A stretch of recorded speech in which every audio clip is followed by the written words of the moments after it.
আওয়ামী লীগের জন্য সবকিছু নেগেটিভ না, আমি মনে করি। এই নিষেধাজ্ঞা যেটা ডক্টর ইউনূস অধ্যাদেশ আকারে দিয়েছিল, জামাত এনসিপি মিছিল করে দাবি আদায় করেছিল, সেটাকে আইনে পরিণত হয়েছে। তো এটা দেখবেন যে ওইরকম আরেকটা বিল পাশ করে 1/3 মেজরিটিতে আবার বৈধ হয়ে গেছে। জামাত এনসিপি বা এরা যারা আছে, এদের কাছে কিছু টাকা আছে তো, জুলাইয়ের অজুহাতে লুটপাট করা টাকা আছে। এই টাকার ধার কমলে পিছন থেকে লোকবল আস্তে আস্তে কমবে। একটু কমতে দেন, একটু সময় লাগবে, আস্তে আস্তে কমবে। চুরি করা টাকাগুলো নিয়োগ বাণিজ্য করা, বদলি বাণিজ্য করা, এগুলো নিয়ে কমবে, এগুলো নিয়ে অনেক কমবে। আমি আপনার কাছে একটা কথা বলি, সরকার ভালো চলতেছে, এই মব গুলোর পিছনে অর্থায়ন হয়, এই মব গুলোর পিছনে কারো পদত্যাগ আছে, এই মব গুলোর পিছনে কারো প্রমোশন পাওয়ার আকাঙ্ক্ষা আছে। বিভিন্ন জন বিভিন্ন জায়গা থেকে এই মব গুলো সৃষ্টি করাচ্ছে। এই মব গুলোর মধ্যে গ্রুপ ভিত্তিক গ্রুপ ভিত্তিক ব্যবসায়িক ভিত্তিক লড়াই আছে। বিভিন্ন মব গোষ্ঠীকে বিভিন্ন ব্যবসায়িক গ্রুপ আপনার হলো অর্থায়ন করে বিভিন্ন তার শত্রুকে দমাতে সে এই ধরনের আচরণ করছে। ফেসবুকে ওই খানকি ব্যবসা, চারুজ, এইসব কমেন্ট এত করা ইজি ছিল না। যেভাবে কেজি দরে জামাত শিবির এখন প্রয়োগ করে, এগুলো এগুলো আওয়ামী লীগের সময় বলা ইজি ছিল না। তো অন্তত এই জায়গায় শৃঙ্খলা ছিল, এগুলো বলতে দিত না। এখন তো সওদার মতো নারী কর্মীদেরকে জামাত বানিয়ে মাঠে ছেড়ে দিয়েছে সার্ভিস দেওয়ার জন্য। তারা ভালো সার্ভিস দিচ্ছে, গুজব ছড়ানোর ক্ষেত্রে সার্ভিস দিচ্ছে। আন্তর্জাতিক দর্শক মানচিত্রের নিয়মিত আয়োজন কথোপকথনে আজকে আমাদের সঙ্গে অতিথি হিসেবে যুক্ত রয়েছেন আম জনতা দলের সাধারণ সম্পাদক তারেক রহমান। তারেক রহমান, আপনাকে স্বাগত জানাচ্ছি আমাদের অনুষ্ঠানে। এবং শুরুতেই আপনাকে আগাম নতুন বছরের শুভেচ্ছা। পাশাপাশি প্রশ্ন, সাবেক স্পিকার শিরীন শারমিন চৌধুরীকে মাত্র কয়েকদিনের মধ্যেই জামিন দিয়ে দেওয়া হলো। অবশ্যই এটি ইতিবাচক দিক হিসেবে আমরা দেখতে চাই, কিন্তু একই সঙ্গে প্রশ্ন ওঠে যে খুব স্বাভাবিকভাবে আমরা যেহেতু ধরে নিচ্ছি সরকারের উপর মহলের নির্দেশেই, তাদের ইশারাতেই আদালত জামিন দিয়েছেন শিরীন শারমিন চৌধুরীকে। আহ, এর মধ্যে দিয়ে বিশেষ কোনো বার্তা কি আমরা রাজনীতিতে পেতে পারি? একই সঙ্গে প্রশ্ন, যদি তার জামিনটি মাত্র কয়েকদিনের মধ্যে হয়ে যায়, অনেকে মাসের পর মাস কারাগারে রয়েছেন, তাদের তাদের জামিনগুলো কেন হচ্ছে না? বর্তমান সরকার এই বিষয়গুলো বিবেচনা করবে কিনা, আপনার অভিমত কি? জি, আমরা কি প্রতিশোধের দিকে যাব, নাকি আস্তে আস্তে সহনশীল আচরণ করব? বাংলাদেশের রাজনীতির কথা বলছি। এইটা স্থিতিশীল হওয়ার প্রয়োজন কিনা, সেই প্রশ্ন করলে আমরা, কোনো একটা সরকার যখন ব্যর্থতার দিকে যায়, তখন সে সেই ব্যর্থতা ঢাকার জন্য প্রতিশোধ পরায়ণ হয় এবং মিথ্যা মামলায় মানুষকে হয়রানি করা শুরু করে। আর যদি সরকার যদি গঠনমূলক কিছু করতে চায়, তাহলে সেটা সবাইকে নিয়েই করতে চায়, এটা আংশিক কিছু না। জুলাই গণ অভ্যুত্থানের পরে যেই ভয়ঙ্কর ভাবে মিথ্যা মামলাগুলো ঘটেছে, ঘটনা মিথ্যা না, মানুষ হত্যাকাণ্ডের শিকার হয়েছে, এটা মিথ্যা না, কিন্তু যাদের নামটা গণহারে সম্পৃক্ত করা হয়েছে রাজনৈতিক বিবেচনায়, সেটা তো মিথ্যা। তো সেই মিথ্যার শেষ হবে কবে? আমরা আসিফ নজরুল স্যার সে সময় বলতে আমরা শুনেছিলাম যে তিনি বলেছিলেন অন্তর্বর্তীকালীন সরকারের একটা বিব্রতকর একটা বিষয়, এই যে এতগুলো মিথ্যা মামলা এইভাবে হয়েছে। তো তারাও স্বীকার করেছে, কিন্তু তারা সমাধান করেনি। আমার কাছে ঈদের আগে যে ঈদটা গেল খুবই ভালো লেগেছে। ঈদের 3 দিন আগে, মানে 3 কার্য দিবস বন্ধ হওয়ার আগে, কোর্ট বন্ধ হওয়ার আগে, এটা বড় একটা সংখ্যা, মানে আসামিদের জামিন দেওয়া হয় যাদেরকে মিথ্যা মামলায় ব্যাপকভাবে জড়ানো হয়েছিল। সেই সংখ্যাটা অনেক বড়, কত মানুষকে জামিন দেওয়া হয়েছে। এই মানে জুলাই গণ অভ্যুত্থানের সময়ে যে অসহিষ্ণু পরিবেশ সৃষ্টি হয়েছে, সেটা শেষ করতে চাই। সেই জায়গা থেকে স্থিতিশীল কথা বললে তো আগে বলতে হবে যে গাজী গ্রুপ যে পুরায় শেষ করে দিল, সেখানে এতগুলো মানুষ মারা গেল, একটা মামলা তো হলো না, তাই না? ওদের তো ভিডিও রয়েছে ওখানে, কারা কারা লুটপাট করতে গেছে, কে কয়টা টায়ার চুরি করে নিয়ে যাচ্ছে। হ্যাঁ, তো ওটা তো জুলাই স্প্রিট নাকি, যে চুরি করা, ওখান থেকে একটা ফ্যাক্টরি মালামাল লুটপাট করা। তো আমি তো বলি গাজী যারা পুড়েছে তারা হলো ভারতের দালাল। গাজী যারা পুড়েছে তারা ভারতের দালাল, কারণ গাজী টায়ার হলো বাংলাদেশের প্রতিনিধিত্ব করে। বাংলাদেশের এই টায়ার ফ্যাক্টরি পুরায়ে এখানে ইন্ডিয়ান 60% টায়ার ঢোকানো হয়েছে। তার মানে কি, তারা যারা পুড়েছে তারা ইন্ডিয়ান টায়ার গুলো বাংলাদেশে অ্যাভেলেবেল করার জন্য বাংলাদেশের একটা অ্যাসেটকে ধ্বংস করেছে। তো তারা ইন্ডিয়ার দালাল বলা যাবে না তাদেরকে? তো এইটা আর কি, অনেক কিছু তো বলা যায় বললে, সেই মামলাগুলো সেই বিচারগুলো আস্তে আস্তে প্রশ্ন আসবে, মানুষ কথা বলবে। আহ, সাবেক সংসদ সদস্য আসাদুজ্জামান নূর কিংবা সাংবাদিক শাহরিয়ার কবির, সাংবাদিক মুজামিল বাবু, সাংবাদিক শাকিল আহমেদ, ফারজানা রূপা থেকে শুরু করে শ্যামল দত্ত থেকে শুরু করে অনেক পরিচিত মুখ যেমন আছেন কারাগারে মাসের পর মাস বন্দী, আহ, আবার অসংখ্য সাধারণ নিরীহ মানুষও আছেন যারা আমি কোনো একটু প্রকার সহজ করে ধর্ষণের বলি, শিকার। আমি জি। একটু সহজ করে বলি। এই যে বিএনপির বিভিন্ন রাজনৈতিক কর্মীদের পাশাপাশি অনেক নারী শিল্পী, তারপরে হলো নারী সাংস্কৃতিক কর্মী, তারা নারী সংসদ সদস্যের মনোনয়ন তুলতেছে, তাই না? তো আপনার হলো সাংস্কৃতিক কর্মীরা তো এভাবেই রাজনীতিতে আসে, যে রাজনীতিতে সাংস্কৃতিক কর্মীদের একটা প্রতিনিধিত্ব থাকে, আলেমদের একটা প্রতিনিধিত্ব থাকে, বিভিন্ন শ্রেণীর মানুষকে সম্পৃক্ত করা হয়। তো এইভাবেই তো আসাদুজ্জামান নূর ভাই রাজনীতিতে এসেছেন, এরকম করেই তো, তাই না? তো সেই মানুষটাকে এই রাজনীতিতে সম্পৃক্ত করার জন্য এতদিন ধরে জেলে আছে। আসাদুজ্জামান নূর ভাইয়ের কি অপরাধ? সে কার মায়ের সন্তানকে হত্যা করেছে আমি জানতে চাই। হ্যাঁ, উনি এখনো জেলে আছে, উনি জাস্ট জেলে আছেন, উনি একজন ফেমাস ব্যক্তি, উনি অনেক জনপ্রিয় একজন ব্যক্তি, শুধু এই কারণে যে ওনাকে ছেড়ে দিলে অনেক আলোচনা হবে, এই কারণে ওনাকে ছাড়ার মতো পরিস্থিতি হচ্ছে না। এটা কোনো মানদণ্ড হতে পারে ন্যায় বিচারের? ব্যারিস্টার ব্যারিস্টার আপনার হলো সাইদুল হক সুমন, হ্যাঁ, তার মতো অনেক রাজনৈতিক নেতৃত্ব জামিন নিয়ে বের হয়ে গেছে। হ্যাঁ, জামিন নিয়ে বের হয়ে গেছে, অনেক সাইদুল হক অনেক সুমন কিন্তু অনেক। জামিনে বের হননি, এটা রিমার্ক ছড়িয়েছে, উনি কিন্তু জামিনে বের হননি। না না, বের হয়নি বলতেছি, ওনার হ্যাঁ, মতো অনেক রাজনৈতিক কর্মী জামিন নিয়ে বের হয়ে গেছে, জি জি, বের হ্যাঁ হয়ে গেছে। জাস্ট ওনাকে ছাড়া হয় না কেন? কারণ উনি উনি একজন মানে হলো একজন জনপ্রিয় ব্যক্তি, অনেক মানুষ জানে চেনে ওনাকে, ছাড়ার সঙ্গে সঙ্গে একটা হইচই হবে, এই কারণে ছাড়তেছে না। কিন্তু এইটা কি বিচারের মানদণ্ড হওয়া উচিত যে কে অনেক পরিচিত তাকে ছাড়া যাবে না, আর কে কম পরিচিত তাকে ছাড়া যাবে? হুম, আমরা হুম। সঠিক মানদণ্ডটা চাই বিচারের ক্ষেত্রে। যারা অন্যায় করছে, অপরাধ করছে, তাদেরকে একজনকে ছাড়া না হোক। যেই মায়ের সন্তান যে খালি করছে তাকে আপনি যা কিছু শাস্তি দেন, হ্যাঁ, কিন্তু আপনি আপনার হলো একজন মানুষ কোনোভাবেই সম্পৃক্ত না। ব্যারিস্টার সাইদুল হক সুমনের বাড়িতে আমি খবর নিচ্ছি, ওই এলাকায় একজন উষ্টাও খায়নি, উষ্টা খায়নি। হত্যা মামলা তো দূরের কথা, উষ্টা খাইয়ে কেউ পড়েনি।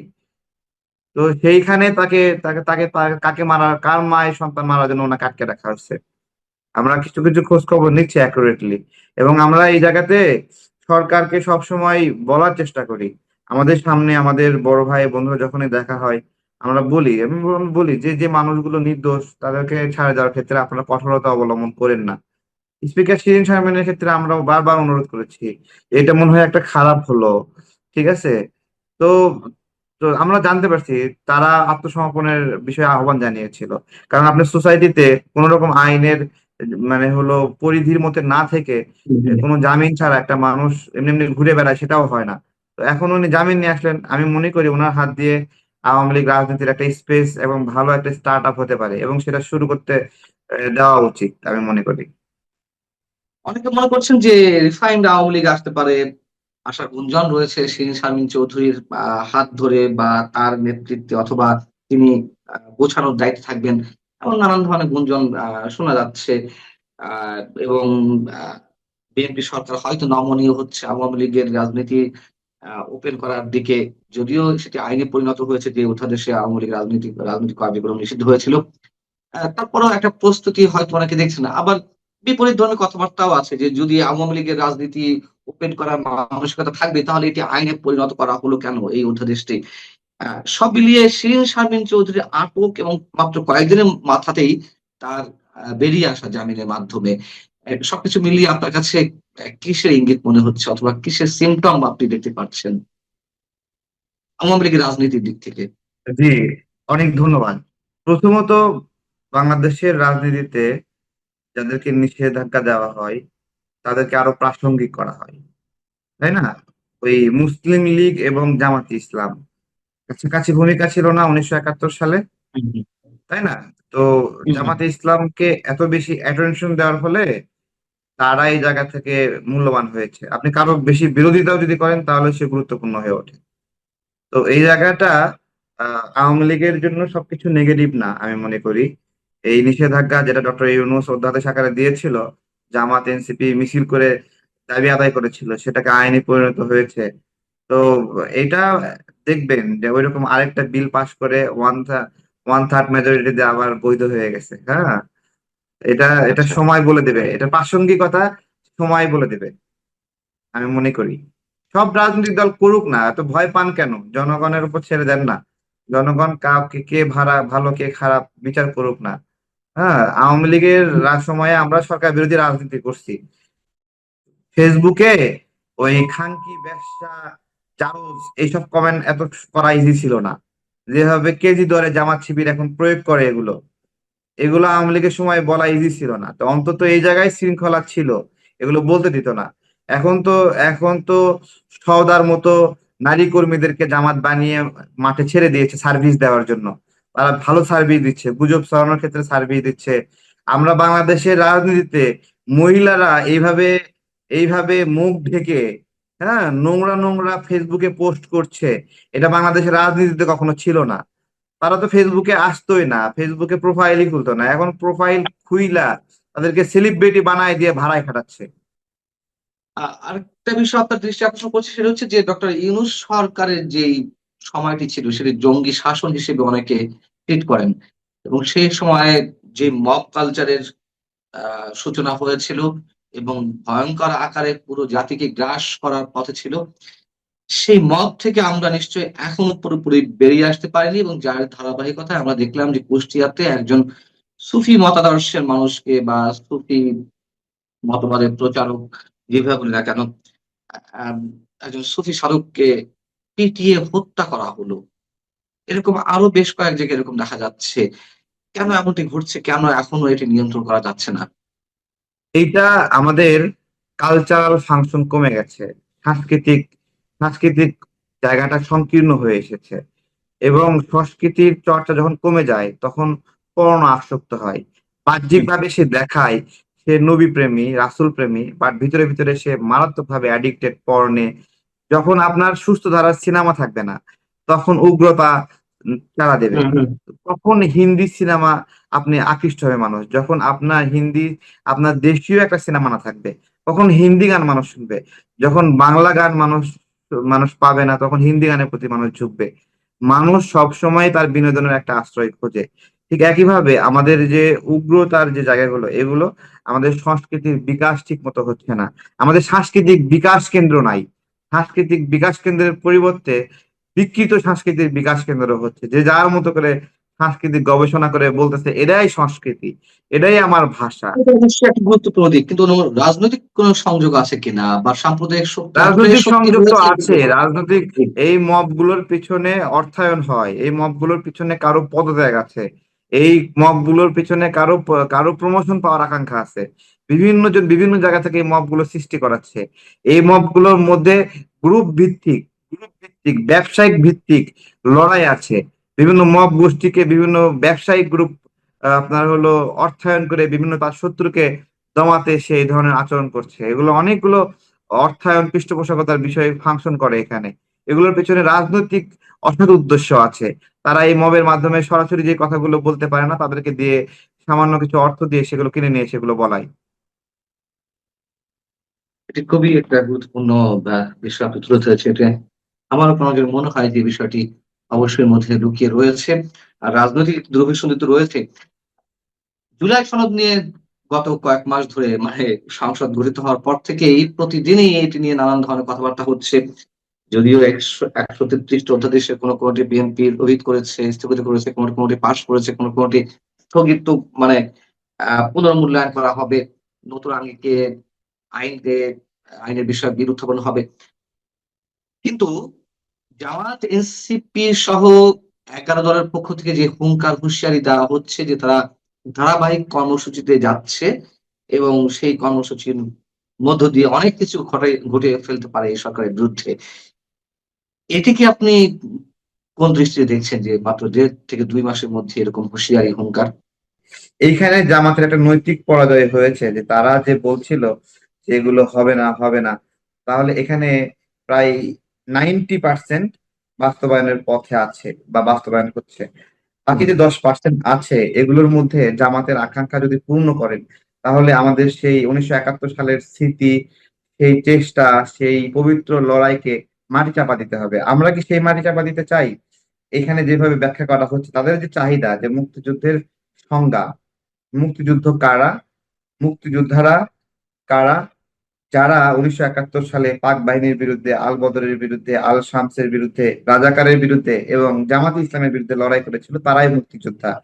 এখন জামাতের আকাঙ্ক্ষা, জুলাই সনদের ফাঁকে এই জামাত ইসলামের নামটা এখান থেকে সরাই ফেলতে হবে।